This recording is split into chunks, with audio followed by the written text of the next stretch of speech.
켄달 제너의 데킬라 828 데킬라가 한국에 출시가 되었습니다. 828 데킬라는 2억 9천만 명의 팔로워를 가진 미국의 모델이자 방송인 그리고 사업가로 활동하고 있는 켄달 제너가 2021년에 출시한 데킬라 브랜드입니다. 데킬라는 미국에서 버번 위스키보다 더 많이 소비가 될 만큼 인기가 높은 스피릿이고 한국에서도 최근에 시장이 점차 확대되고 있어요. 미국에서는 수년째 프리미엄 데킬라가 이끄는 데킬라 시장의 성장이 엄청납니다. IWSR의 자료에 따르면 전 세계 데킬라 소비의 85%가 미국과 멕시코에서 이루어지고 있으며 향후 전 세계적으로 데킬라 시장의 지속적인 성장이 예측이 되지만 미국은 글로벌 평균 성장률을 웃돌 것이다 라고 예측을 했어요. 우리나라도 데킬라 시장이 서서히 확대되고 있습니다. 관세청 수출입 무역 통계에 따르면 2023년 데킬라의 수입 금액은 647만 6천 달러, 수입량은 755.2톤으로 2019년에 비해서 수입량 1.7배,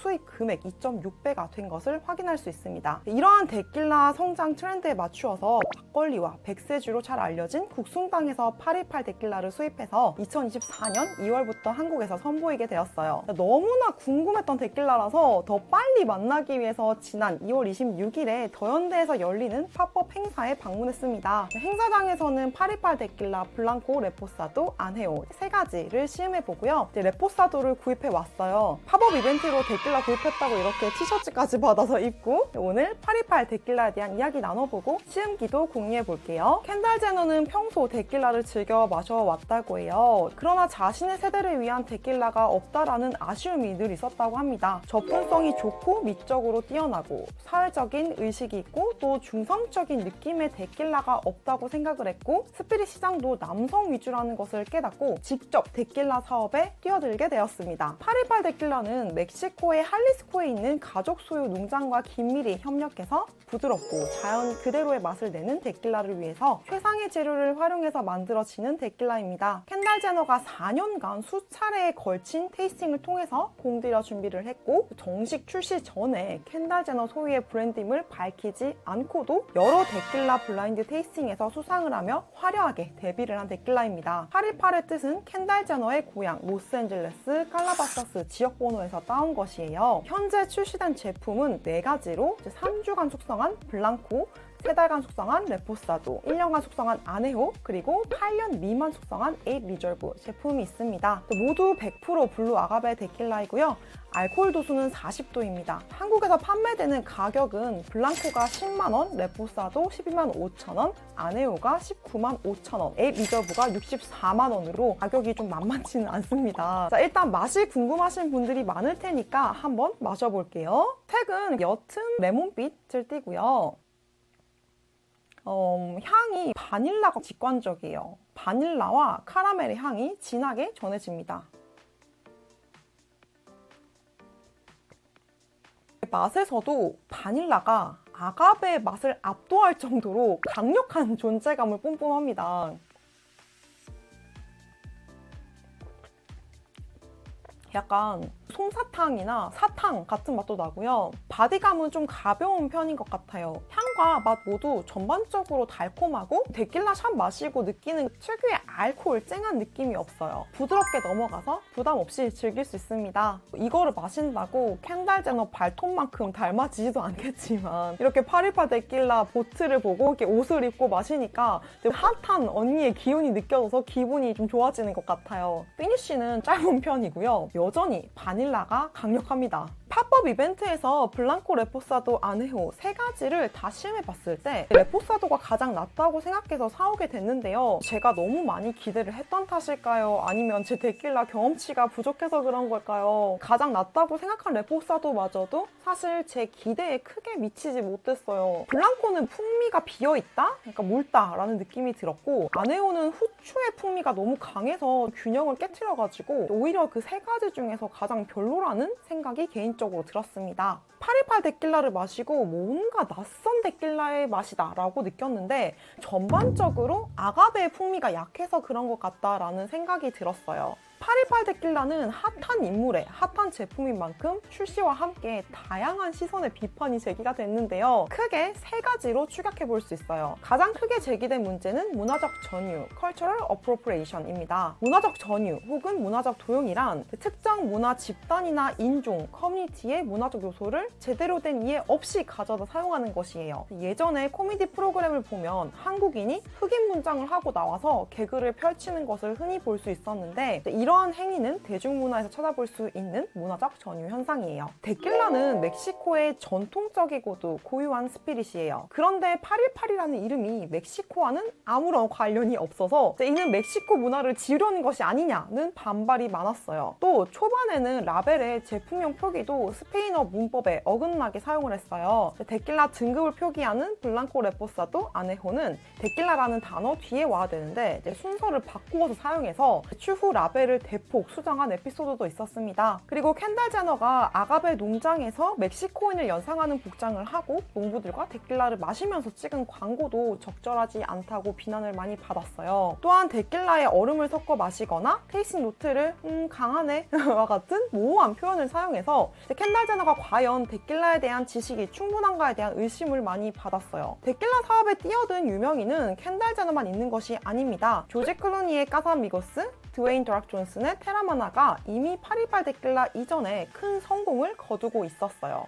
멕시코에서 데킬라는 전통적인 가족의 산업인데 부유한 백인들이 갑자기 데킬라 사업에 뛰어들어서 멕시코 문화를 이용하고 가족 소유의 소규모 시설을 위축시키는 것이 적절하지 않다라는 지적이 계속해서 나오고 있어요. 또한 아가베 부족이 지속되고 있는 상황에서 영향력이 큰 유명인들이 지속적으로 데킬라 사업에 뛰어들게 되면 산업 전체를 파괴시킬 것이다 라는 우려도 제기되고 있습니다. 꼭 멕시코 사람만 데킬라 브랜드를 만들어야 하고 또 브랜드 이름이 원산지와 관련이 있어야 한다 라는 규정이 있는 것은 아니긴 해요. 그런데 우리나라 상황으로 좀 빗대어 볼 때 갑자기 백인이 안동소주와 한국 문화, 한국의 자연에 감동을 받아서 제조시설도 제대로 갖추지 않고 이곳저곳 안동소주를 마셔본 뒤에 자신의 브랜딩을 담아서 안동소주를 출시했다고 생각해보세요. 거기다가 영어 이름을 붙이고 백인이 한복 입고 갑자기 광고를 찍었다라고 생각하니까 약간 비약이긴 하지만 그렇게 썩 유쾌한 상황이 아니긴 하네요. 두 번째로 과연 켄달 제너가 이 데킬라를 만들기 위해서 얼마나 관여를 제대로 했냐라는 의문이 많았어요. 데킬라에 보면은 놈이라는 고유 식별 코드가 있습니다. 정부가 고지한 규정에 따라서 만들어진 데킬라의 병 라벨에는 데킬라 규제위원회 CRT가 부여한 놈 코드가 표기되어 있어요. 이는 공인된 증류소에서 규정에 맞게 만들어진 데킬라라는 것을 확인할 수 있는 수단이에요. 데킬라 정보를 확인할 수 있는 사이트 데킬라 매치메이커에 들어가면 놈 코드와 증류소 정보를 모두 확인할 수 있습니다. 818 데킬라의 놈은 이전에는 1137, 현재는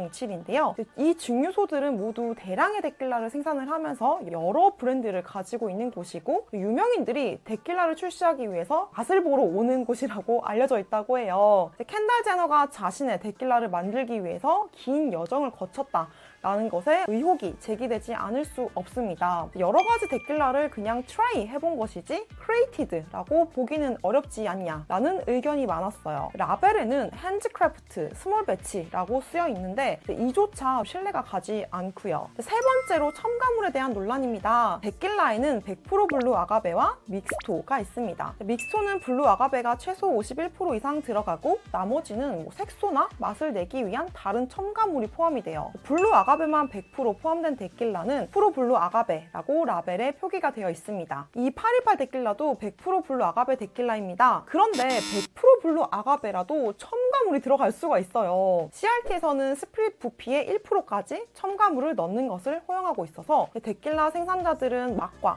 색의 일관성을 위해서 캐러멜 착색료, 오크 추출물, 글리세린, 설탕 시럽 등등 넣기도 합니다. 하지만 이를 공개하는 것이 의무는 아니기 때문에 별도의 표기가 되어 있지 않은 이상 정확하게 알기는 어려워요. 818 데킬라는 애디티브 프리라고 소개를 하지 않기도 했고 맛으로 볼 때 첨가물이 들어간 것 같은 느낌이 좀 들었어요. 해외 커뮤니티에도 첨가물에 대한 이야기가 꽤나 있더라고요. 그런데 사람들이 의문을 더 제기하는 것은 첨가물이 들어갔고 대량으로 생산하는 증류소에서 생산됐는데 왜 비싸냐? 라는 것이죠. 근데 이건 켄달 제너 브랜드에만 국한된 것이 아니긴 해요. 주류 매거진 더 스프릿 비즈니스 기사에 따르면 일반적인 스피릿 브랜드의 평균 평균 가격이 9.38달러인 반면 유명인의 브랜드는 16.25달러라고 해요. 유명세에 지불하는 비용이 73%가량 더 높은 셈인 거죠. 하지만 이렇게 많은 논란을 딛고 828 데킬라는 지속해서 성장을 이어나가고 있습니다. 영국, 호주, 중국, 이제는 한국까지 다양한 국가에 수출되면서 세계적인 브랜드로 거듭나고 있어요. 영국에서는 출시 2주 만에 예상 판매량 150%를 웃돌며 큰 인기를 끌었고 2022년 828 데킬라의 매출액이 2,500만 달러로 예측되었어요. 또한 828 데킬라의 성공 덕에 켄달 제너는 매년 큰 영향력을 발휘한 인물을 꼽는 포브스에서 30세 이하 30인으로 선정이 되었습니다. 사회 환경적으로 책임 있는 기업을 구축하겠다는 그녀의 포부에 걸맞게 멕시코 지역의 커뮤니티를 지원하는 비영리 단체와 파트너십을 맺어서 아가베 폐기물을 줄이는 데 앞장서고 있고요. 아가베밭 재건을 위한 활동을 이어나가고 있어요. 데킬라 생산이 환경에 미치는 영향을 줄이기 위해서 증류소에서는 화석연료 사용을 줄이고 친환경적인 소재로 제품을 생산하고 있다고 합니다. 이러한 노력 끝에 2023년 비콥 인증을 받기도 했어요. 지구와 미래 세대가 번창할 수 있도록 판매 수익의 1%를 환경 비영리 단체에 기부하는 활동까지 함께하고 있습니다. 켄달 제너는 늘 화제의 중심에 있는 인물이라 더욱더 높은 기준이 요구되는 면도 있는 것 같아요. 하지만 개인적으로는 자신의 포부대로 브랜드를 이끌어 나가고 있고 켄달 제너만이 할 수 있는 힙하고 트렌디한 브랜딩 그리고 마케팅 활동이 정말 멋지다는 생각이 들어요. 앞으로 주류 시장에서 켄달 제너가 미칠 영향력이 더욱더 기대가 되기도 하고요. 또 같은 여성으로서 여성 주류 사업가인 점도 응원해주고 싶은 마음이 큽니다. 이렇게 828 데킬라가 한국에 런칭이 된 것에 대해서도 너무 기쁩니다. 해외에서도 신생 브랜드인 제품을 한국에서 빠르게 만나게 될 수 있다는 점은 술 컨텐츠를 다루는 사람으로서 너무 기쁜 일이 아닐 수 없습니다. 다음에는 또 어떤 새로운 데킬라 혹은 다른 스피릿들을 마주하게 될지 기대해보면서 영상 갈무리 할게요. 다음에 또 만나요. 안녕!